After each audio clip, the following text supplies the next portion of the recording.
ఎప్పుడైతే భారతీయ జనతా పార్టీ వాళ్ళు బలపడుతూ వచ్చారో, అంటే ఆ అభివృద్ధి నమూనా నుంచి వచ్చిన డిసొల్యూషన్మెంటు హ్మ్. మీకు 1990, 91లో అభివృద్ధి నమూనా వచ్చింది. 92లో రథయాత్ర జరిగింది. అవును. ఈ రెండిటికి సంబంధం ఉన్నది. హుహు. హ్మ్.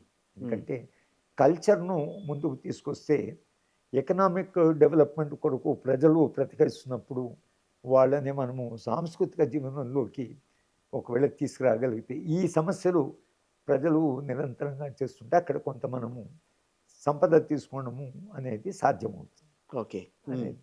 కనుక కల్చరు చాలా ఇంపార్టెంట్. అంటే భారతీయ జనతా పార్టీ వాళ్ళ ఆలోచన విధానంలోని వాళ్ళు కంప్లీట్‌గా ఈ మోడల్‌కు కమిటెడ్. క్యాపిటలిజమే కాదు, న్యూ లిబరల్ మోడల్ కూడా they are completely committed. Right.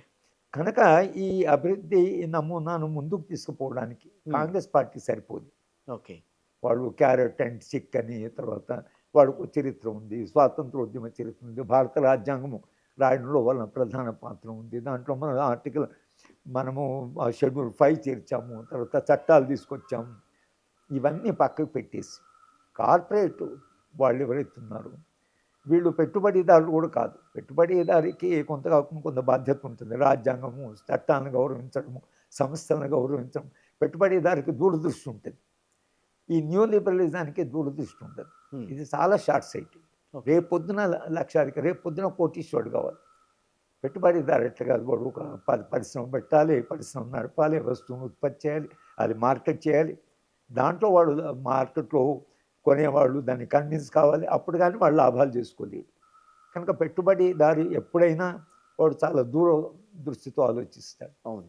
అందుకనే పెట్టుబడిదారీ వ్యవస్థ గత 200 ఏళ్లుగా అది ప్రపంచంలో ఎదుగుతూ ఉందంటే అది రాజ్యాంగము, ఎన్నికలు, ప్రజాస్వామ్యము, హక్కులు అనేటువంటి అన్నీ వచ్చాయి.